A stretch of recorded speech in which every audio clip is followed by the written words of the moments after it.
शैक्षणिक साहित्याला हे विणकाम साहित्य आहे. तर याच्यामध्ये हे 4 ट्रे दिलेले आहेत बघा, प्लास्टिकचे त्यामध्ये छिद्र पण आहेत आणि त्यामध्ये सोबतच अशी वेगवेगळ्या रंगाचे धागे पण आहेत. तर हे लोकरीचे धागे आहेत. तर हे 4 रंगाचे धागे आपल्याला मिळाले. तर हे बोटांना, आपल्या ह्या बोटांना कशी वळण लावायची आहे, बोटांना लेखनासाठी याची ही पूर्वतयारी आहे.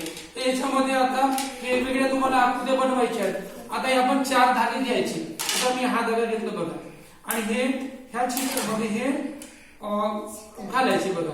जसे आता याच्यामध्ये मी आता हा जो पहिला धागा घेतला बघा, तर इथून मी धागा वापरला, जवळ आणतो कॅमेरा, 1 2 हे बघा अशा प्रकारचं असं याच्यामध्ये धागे टाकायचे. असं घ्यायचं. पुन्हा याच्यामध्ये अशा प्रकारची विणकाम करायचं.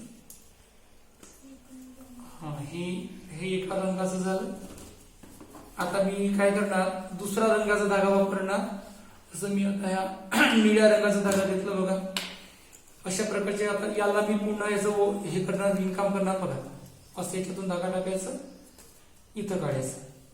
नंतर मग इथून धागा टाकला मी बघा, अशा प्रकारचं वेगवेगळी आकृती, रंग त्या धाग्यापासून दिसतात आकृतीला बघा. अशा प्रकारचं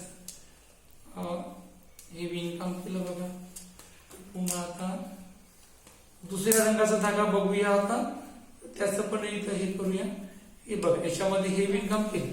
आणि आता आपण हा एक धागा वापरूया, लाल रंगाचा धागा बघा. तर याचं पण असं प्रकारचं विणकाम करायचं. हे धागा याच्यातून काढलं. विविध प्रकारच्या आकृत्या आपल्याला ह्या विणकामातून आपल्याला करता येतात.